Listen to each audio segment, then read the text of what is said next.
Welcome to the Fine Print, ladies and gentlemen. My name is Caleb Teskey, and I am joined today by Christopher Chabot from Freedom Flower in Eden, Vermont. Chris, how you doing? Doing well, thanks. How are you Cool. doing? I'm the same. Yeah, thanks for bearing with me this morning. I was a little slow out the gate, so I appreciate you No accommodating that. problem. If you don't mind, right off the top, I like to do a segment I call 5-Minute Life Story for all my new guests, just to tell people a little bit about yourself so they know who I'm talking to. Sure. So I'm Chris Chabot, or Christopher Chabot, and I was born in Randolph, Vermont, in 1990. So I'm 31 years old, and I've been living up in Lamoille County for about, I'd say 12 years. I went to college at Johnson State College, and I've been living in Vermont pretty much my whole life, and working in the cannabis industry also pretty much my whole life. Started off as a trimmer and as a hustler, and like a lot of us in this industry.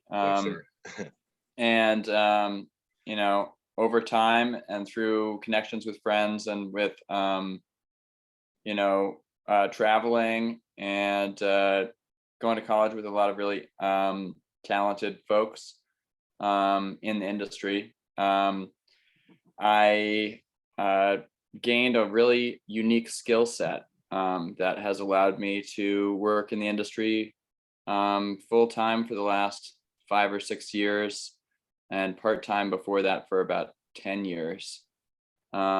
So previous to Freedom Flower LLC, which is my company now, I owned a company called 45th Parallel Hemp, and we bred feminized seeds for the Vermont hemp market and beyond.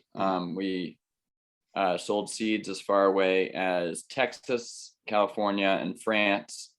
And we were known for the 45th Parallels Honolulu Haze, which yielded 25.4% CBD and under 1% THC.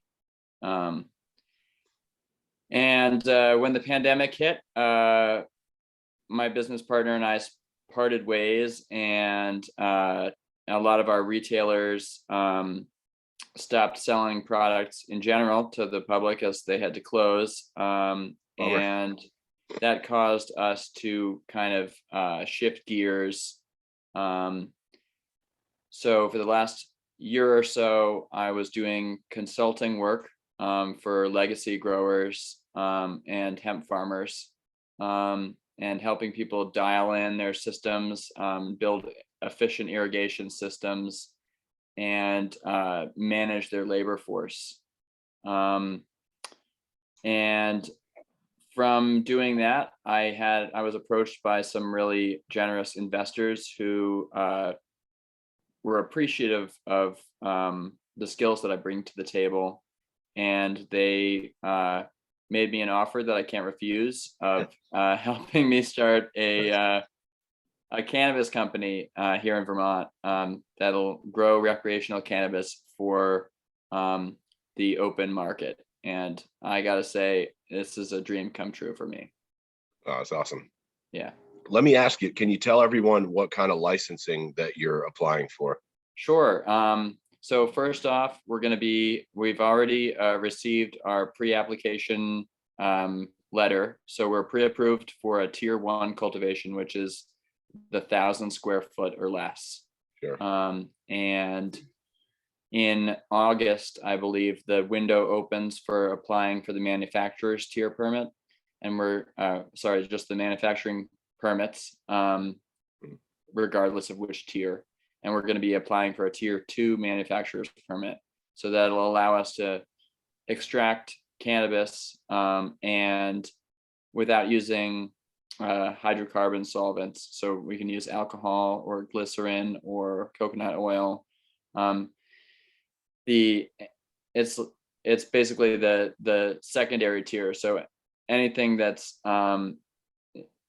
not deemed as a dangerous solvent by the state. Sure. Do you know what some of those are by chance? Yeah, so propane, hexane, butane, or CO2, all count as dangerous solvents, which have the possibility of explosion or bodily injury to employees. And they require higher degrees of safety equipment and training. And that's just not something that we anticipate needing for the setup that that we envision over here, that I envision over here. I say we because teamwork is really important to me, and I'm certainly not going to be able to do all this by myself. So I have a really dedicated team picked out, and as soon as the state comes out with our employee ID cards, then we're gonna hire everybody on and have a total of 3 full-time employees and 2 part-time employees to run the show over here. Cool. Yeah. Now, let me ask you, you're one of the first people I've talked to that's doing outdoor. Oh, not doing outdoor at all. No, did I mishear you? We're doing indoor. We're actually in the Okay. midst of constructing an indoor facility, a 7,800 square foot indoor facility. Yeah. In Union. I'm sorry. I must have got that confused in my notes. No problem, Caleb. Yeah, Okay. I'm sure you're talking to a lot of folks right now. Yeah. The industry is popping off. Okay. That sample you gave me, I thought you said that was some outdoor. It was some outdoor. Okay. Yeah. Okay. So last year I grew a whole bunch of outdoor. Oh, okay. And also assisted with some indoor at a legacy grow. However, the facility that I'm building is intentionally an indoor facility only. So there are some integrated licenses coming out, but for pest management reasons, I've opted to go full indoor. But you have some experience with the outdoor. Yes. Okay, Yeah. cool. Can you tell me a little bit about the challenges of growing outdoor versus growing indoor? Sure. And this actually falls well into the category of reasonability for us. It's actually the reason I chose indoor was because the season for outdoor is so unpredictable. So things like snowing on the day before May starts. Yeah, right. And things like 3 killing frosts 2 Augusts ago that destroyed my hemp crop Wow. were huge reasons to push me towards the indoor market. So unpredictability of weather, pest management issues, disease control issues, and our really short growing season are all reasons that I opted for an indoor tier license as opposed to an outdoor tier license. Cool. Now, you said you went with the pre-qualification. Yes, that was in order to be allowed to get a bank account, because the banks that I've approached are all requiring companies to have their pre-application in before they begin the onboarding process. And which banks were those, if you don't mind me asking? Oh, not at all. So right now I'm being onboarded with, I'm going through the application rather with VSECU, which is the Vermont State Employees Credit Union. Yeah. And then also I've been in contact with the New England Federal Credit Union. And both of those companies have expressed, or both of those banks rather, have expressed willingness to work with cannabis companies who meet their criteria. One of which is having the pre-application letter from the state. Oh, that's baked into their criteria, huh? Yeah, I'm also, so I was actually working on the application before we started our call. Some of the other things that they require are a business plan, your prospective financial information about the business, like of course, since most of us are startups, profit and loss is hard to predict Yeah, sure. before you're able to start selling. Yeah, that's wild. So some of that information, is not applicable for a newer company. Then there's, investor information. They want to know who's investing in your company, how much they're investing in your company, and where the money is coming from, which is all reasonable. And you have to disclose all of your investors. Yeah. And that's totally fine. And, in fact, it's a good thing so that folks have accountability on where they're coming from. I agree. And the last part was management style or management plan. So you have to say who's making the decisions in your company, who's signing the checks, who's going to be on the floor with the employees and training the employees. I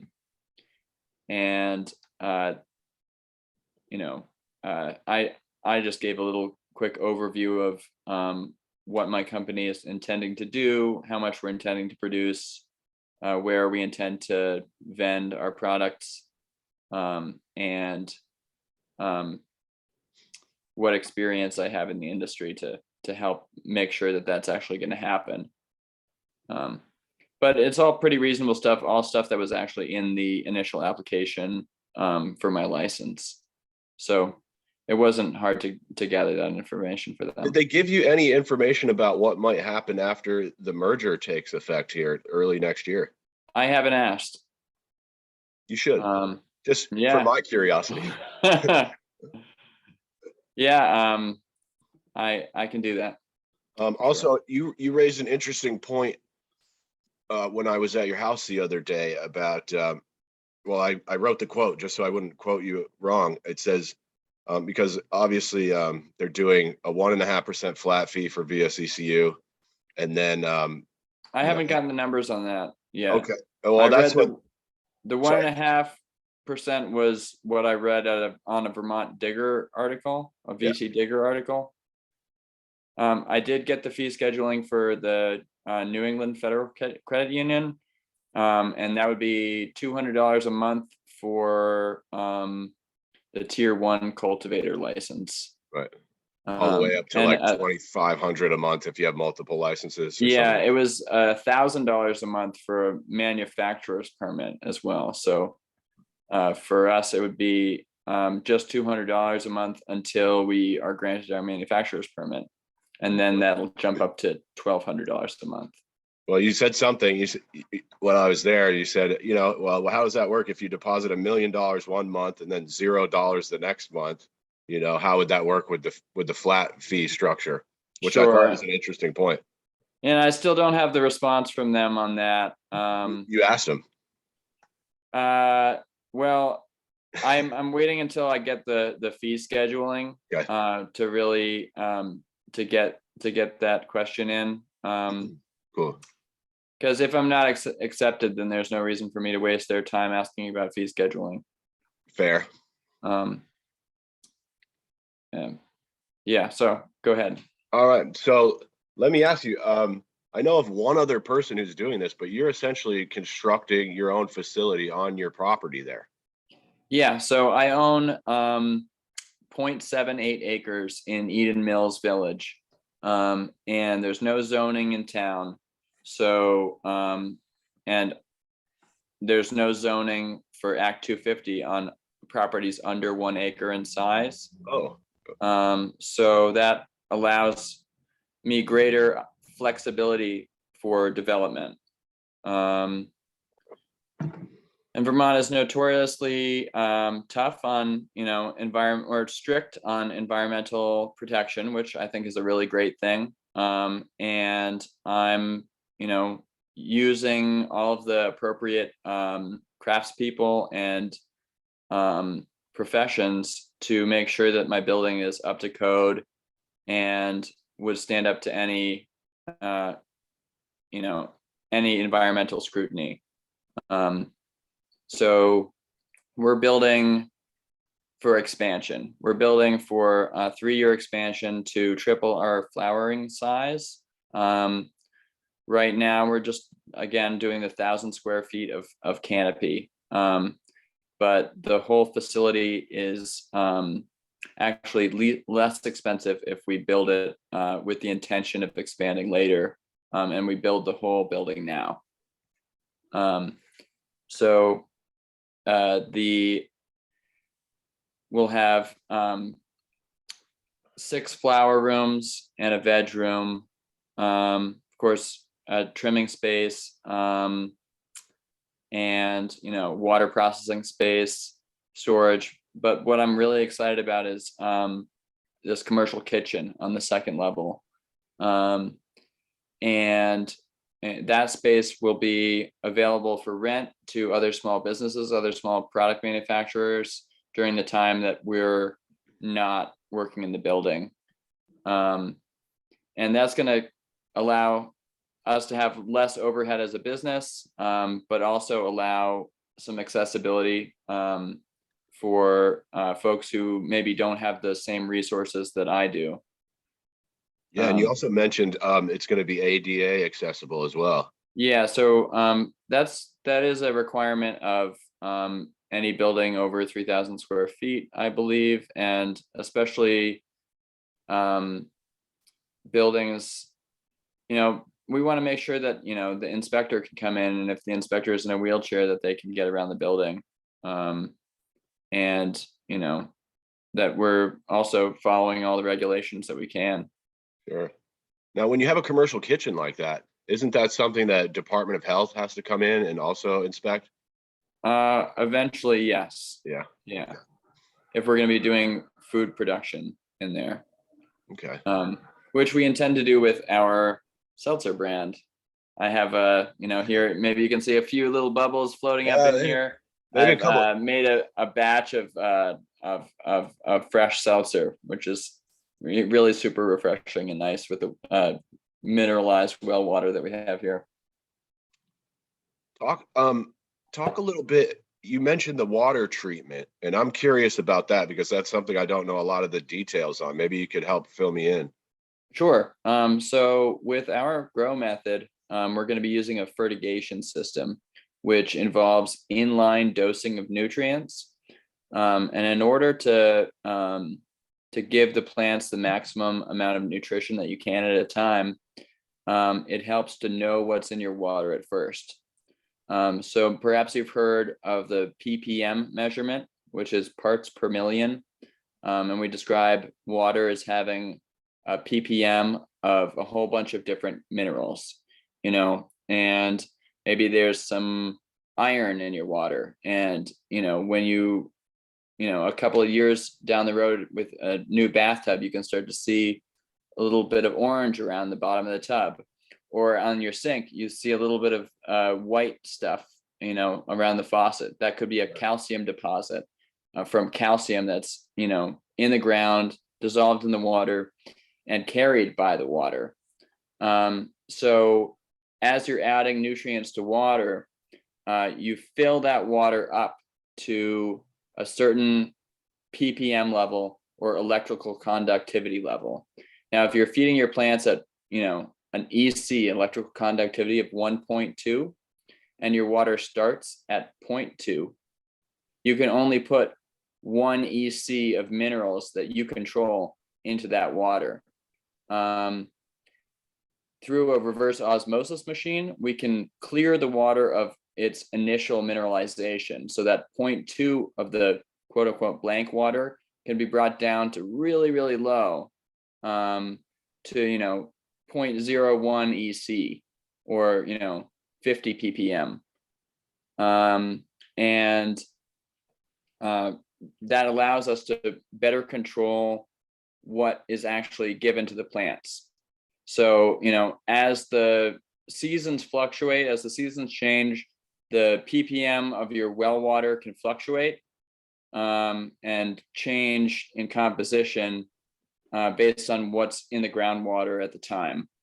And so you can have mineral excesses or, mineral lockout by having the water that's, the minerals that are in the water interact with the minerals that you're putting into the water. So you can have, an excess of iron because there's a lot of iron in the groundwater, and you're already adding some iron with your nutrients, but then the iron that's in the water already pushes it so high that the plants are having a a negative effect because of all that iron in your water.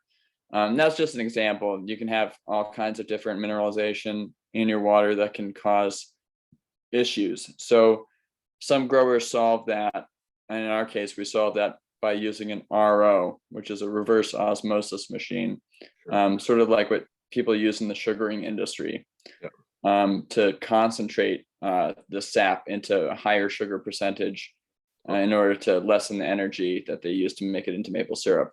So in our case, we're doing the reverse, and we're using what the sugarers use as a runoff water. We're using that as our irrigation water. So we're using low mineralized water in these filters to make the water really clean.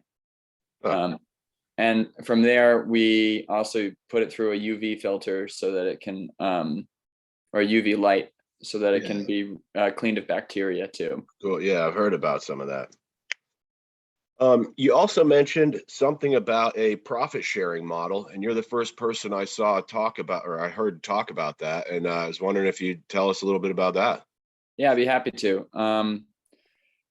My employees, like I mentioned before, are an integral part of making this business really happen and succeed and function well. There are a lot of business owners who overburden themselves and get burned out. And in the news these days, we're hearing a lot about workers demanding livable wages, rightfully so. And as a longtime employee of other companies, I totally agree that as a business owner, we have a responsibility to take care of our employees, and to make sure that they're well compensated for the services that they're providing. And I couldn't do my business without them. So it behooves me to make sure that they're well compensated. In this case, that's involving a 10% profit sharing model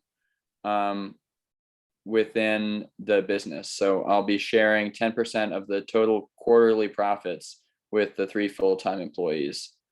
And like a bonus, something. Yeah, like a bonus, like a quarterly bonus. So every 3 months, we'll calculate the profits of the company and, take 10% of that out and give it to the employees based on the number of hours that they worked.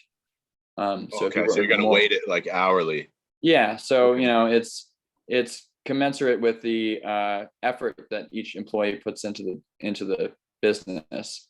So if we do better, it's incentive. Exactly. It's incentive to have the company succeed. And if the company succeeds, then we all succeed. And, in addition to that, we're going to offer $20 an hour starting to everyone, including the part-timers.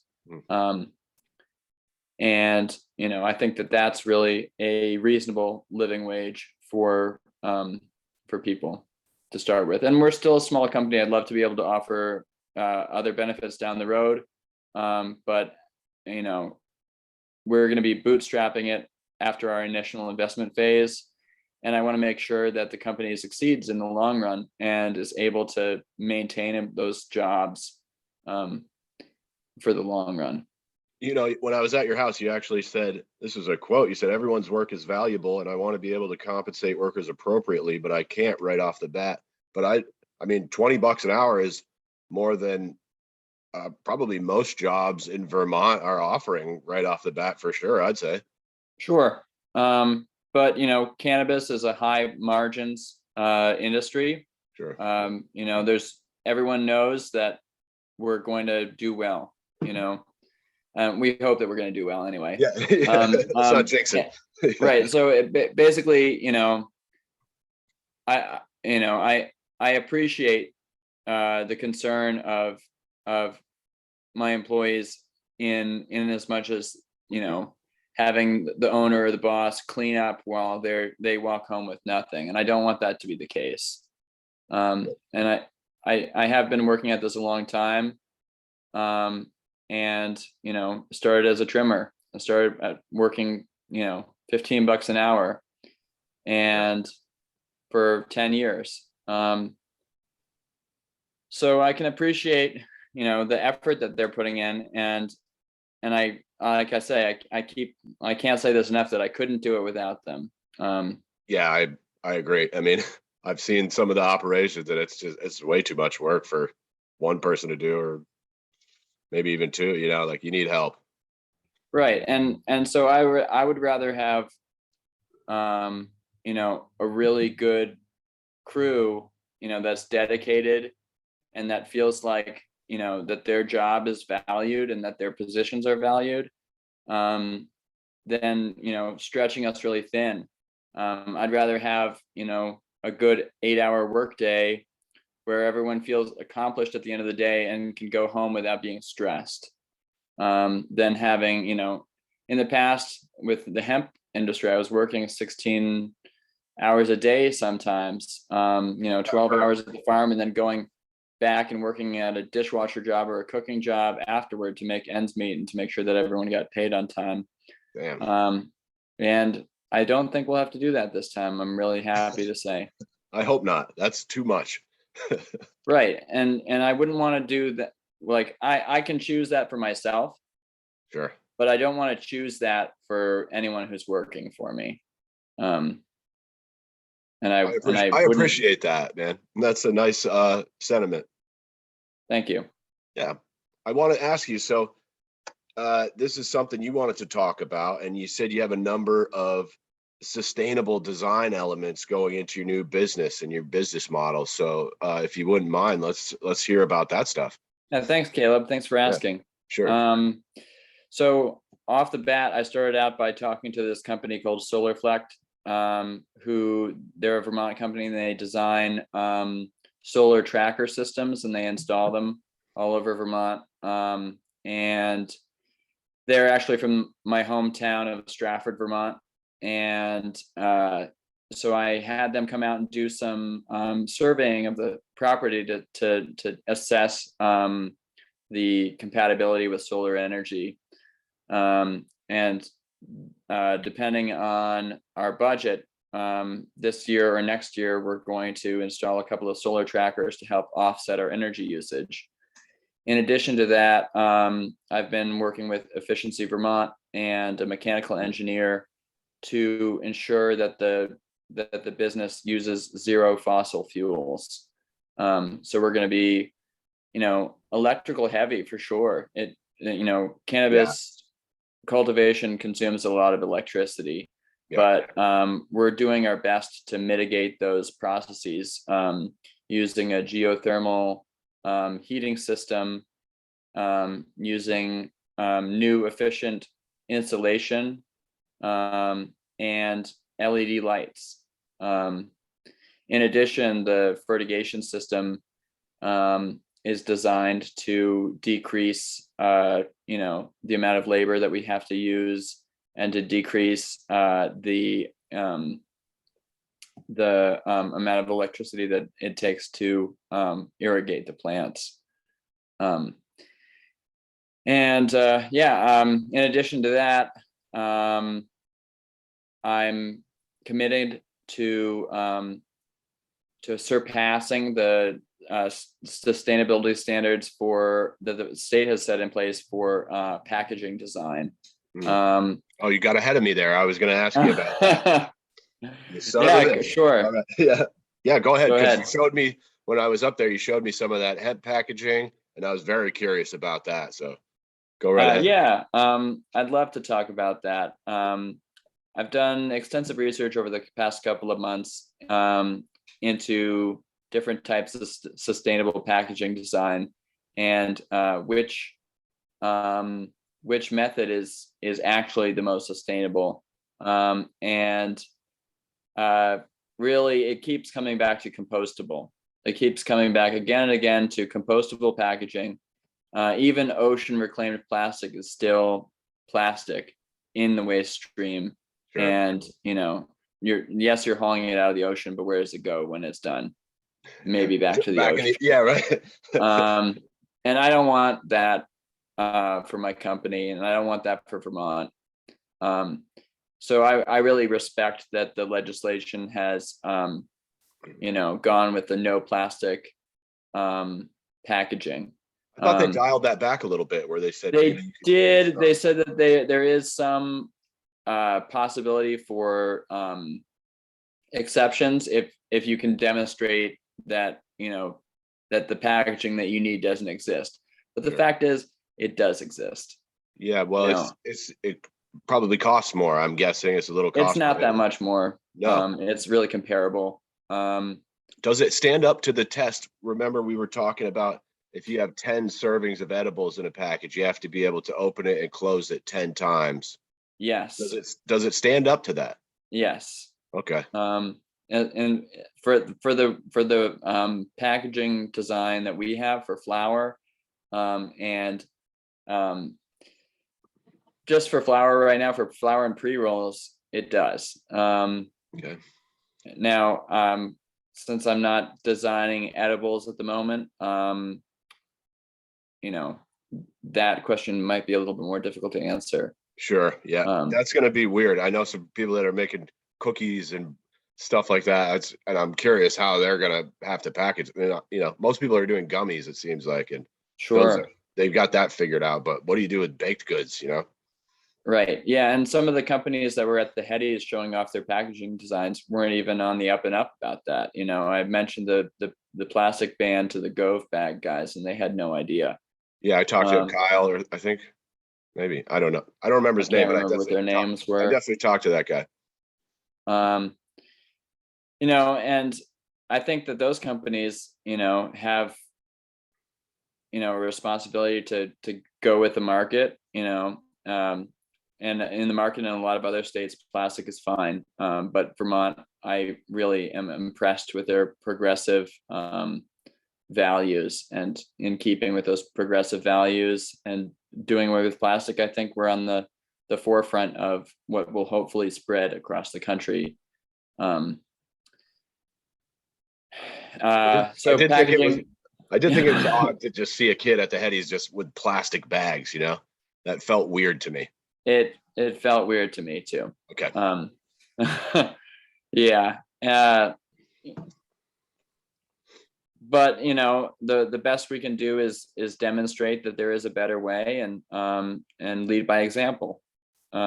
So our packaging is going to be completely compostable, and not just industrial compostable. You can throw it into your home compost pile. I was going to ask you about that, because it seems like a lot of people don't know that there's a difference between home composting and like industrial composting, which has to be done under very specific set of like high heat, I believe, is part of it. So, going back a step, there's, bioplastics that are made from hemp, and from other, plant-based materials. And there are, like you said, there are two types of compostable bioplastics. There's industrial bio composting stuff, and then there's home composting. And the industrial composting has to happen sometimes under anaerobic conditions, which means no oxygen. And I'm not completely familiar with that process, so I'm not going to speak on the intricacies of that. But everyone knows. I mean, maybe not everyone, but more people in Vermont anyway. We know what home composting is, especially since we have a law in place to have food scraps diverted from the waste stream into compost, and most places collect compost, or restaurants compost. Yeah, everybody's doing it now. It's great. And you can make some great soil for your home garden that way too. And so these packages, you can toss them right down into the compost pile when you're done with your flower, and it'll take a couple of months for them to decompose. Sure. But they will decompose and add nutrients to your garden instead of the alternative. Now, what about the dyes and like the inks that are placed on these packages? Yeah, so the company that I've been working with, called Dama Distributing out of Aurora, Colorado, they produce water soluble dyes that can actually wash off with the rain. So you don't want to take it in the shower with you, but it's not going to last for 100,000 years, which is kind of the point. Cool. Listen, hey, we got maybe 5 minutes left. I feel like this is going to be a good place to wrap, and I'm going to follow up with you later because Sure. I want to keep an eye on you. I like what you're doing, but I wanted to ask you about some of these promotional events that you're doing, and if you'd tell us about that real quick. Oh, thanks, Caleb. So we had the Headies on 420. That was a really great event. We were there with Higher Elevation, which is a retailer in Morrisville, Vermont, and we're going to be working really closely with them as the market opens up and selling the vast majority of our flower there exclusively at Higher Elevation. So if you want our stuff, come to Morrisville. They're a great set of folks, and they're doing really great stuff. And in the spring, we're partnering with them for a couple of other events. So just in a couple of days from now, on Saturday, Capadonna from the Wu-Tang Clan is playing at is playing at the Zen Barns in Waterbury, and Higher Elevation sponsoring that, and we're going to be there passing out free pre-rolls and enjoying some really great music. I might have to come through for that. Yeah. It's really fun, and the joints that we rolled up are special for the event.